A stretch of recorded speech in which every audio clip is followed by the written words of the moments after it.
So, Deputy CEO Nisha Biswal, you're welcome as well to Istanbul and to our summit. Thank you, Emre. It's great to be here. As the name suggests, that this is the space for Eurasia. And when you take an axis from Central Asia down to North Africa, you can easily add Africa into that space.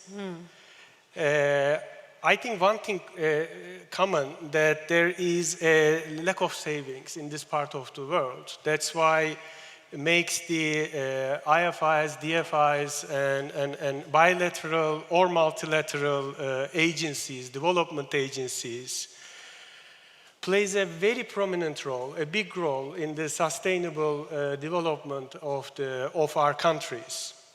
So for that, obviously, when I take your numbers, I think you have $41 billion total portfolio, been active in 112 countries. Only 23, you have $9.3 billion of commitments and priorities, including infrastructure and critical minerals, energy, food security, agricultural health, SMEs, and financial services. But there is the background here, and what makes Development Finance Corporation, and there's an international Development Financial Corporation. Please give us a background and the mandate evolving since year 2019. And I think the audience knows the previous organization, OPIC, very well. And now we are building a great experience. You've been very active in the region. But what has changed since then, and particularly from a US Nexus perspective? Well, it's a great question to start with, Emre. First of all, let me just thank you and thank our hosts, AmChams, Eurasian Economic Summit, for inviting me to be part of this. In fact, before I came to DFC, I was at the US Chamber of Commerce and worked very closely with our AmChams around the world. So it's a pleasure to be here, and we know what an important role the AmChams serve in advancing trade and investment around the world. Development Finance Corporation, as Emre noted, was the successor to our predecessor organization, the Overseas Private Investment Corporation, or OPIC.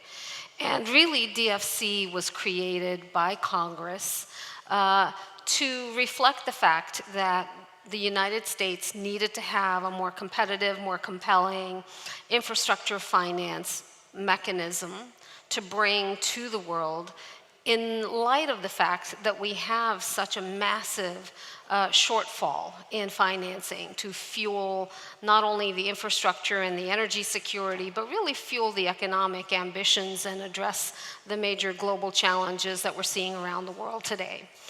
Public sector financing is simply not sufficient to keep pace with the needs that we see around the world. And we know that the private sector brings the tools, the technologies, the solution sets, and quite honestly, the private capital that can help power those solutions. So DFC was established in a way to help bring those tools to the global arena. So we have our debt financing tools, loans and loan guarantees. We have our political risk insurance, which won't be a surprise, is our fastest growing and most demanded tool.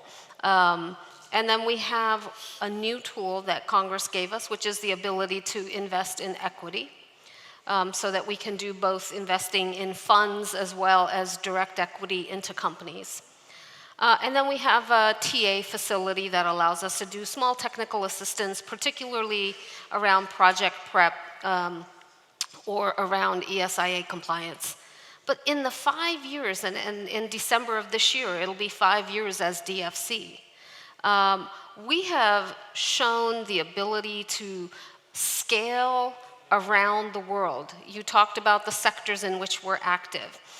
In 2023, we committed $9.5 billion in financing, and then this year, in 2024, as we closed out the fiscal year, we topped that by committing $12.1 billion in financing. We are the largest bilateral DFI now in the world, and we come in right behind right behind the IFC in terms of the commitments that we're putting out there on a year-on-year basis. And our total exposure, once we factor in what we just committed, is probably going to top 50 billion. So when Congress put DFC on the map, they gave us a lending cap, a maximum exposure of 60 billion, and we're going to hit at about 50 billion at the end of this year. But we're going through our reauthorization, and we think Congress is going to double it again to give us a maximum contingent liability of 120 billion. So that's a pretty healthy balance sheet with which to engage the challenges and the opportunities. Look, I totally agree, and I think as I said, the mandate is very, very relevant to this part of the world. But if we want to dig a little bit and so the audience can find more sort of relevance, can you give us some examples of the deals that you have closed in this part of the world? Yeah, absolutely. Lately? Well, in fact, later today, we're going to be putting out an announcement of a renewable energy investment in Turkey with Synergies that's going to bring 9 new wind farms and almost 1 gigawatt of renewable energy capacity when that project gets completed. And in fact, Turkey is our largest portfolio in Europe, and I think we have about 1.6 billion across Turkey. Everything from the Ceyhan polypropylene plant to a number of investments in banks and in loans and loan guarantees to support on lending to entrepreneurs, as well as, well, I think those are some of the big ones in Turkey right now, but we're active across Central Asia. My old stomping grounds when I was the Assistant Secretary of State for South and Central Asia, and great to see that DFC is now starting to really scale up across Central Asia. Just yesterday, I was in Armenia and was able to announce and sign a loan to a bank to support on lending in Armenia. But we're active across the Caucasus. And of course, in Ukraine, we've got a very strong and robust portfolio of nearly $1 billion in investment since the conflict started, providing political risk insurance, providing, for example, supporting Superhumans, which is really which is a health facility that's supporting the war wounded, particularly amputees and such. And we're providing a political risk insurance that allows them to actually scale their operations, but also Bank Lviv and many other banks, financial institutions across Ukraine. So, you know, we've been active across this region, but we also recognize that the opportunity for growth and the opportunity to scale our investments is quite strong. And part of appearing in conferences like this one is to make sure that you all know about the tools that we bring, that you think about us as you think about your investments, your expansions. We want to, you know, be one of the first places that you go to as you think about financing for this region across a range of different sectors and a range of different, you know, investments. Digging into a little bit more on the synergies, I'm sure you know, Turkish contracting and construction industry has made great inroads into Africa and Central Asia only, and they've been very active in Europe and other parts of the world. And Latin America. Yeah, and they became the number 2 in the world exporting, you know, services of, you know, construction. How do you see further cooperation opportunities to be more competitive in all the spheres of the, you know, coupling with the Turkish construction industry to solidify the U.S. business interest as well? So one of the things that Congress did when they created DFC is they took out the requirement that there had to be a U.S. nexus to all of our investments. There's certainly a preference to support U.S.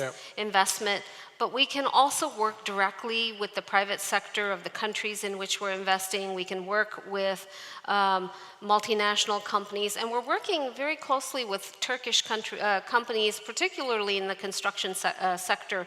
The Yilport project in Ecuador, where we work directly with a Turkish construction company.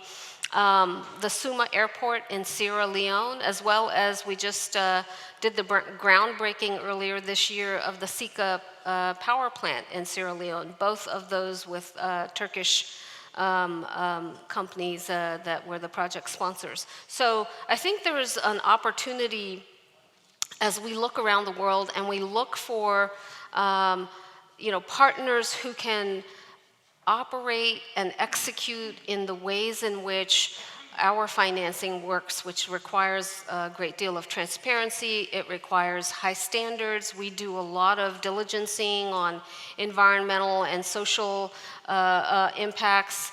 And so we have found that, there are many different MNCs around the world that provide that kind of security for us that our investments will go into projects that meet these high standards. And I have to note that the Turkish companies have been quite strong in that area. Super, a lot of inspirations. Thank you.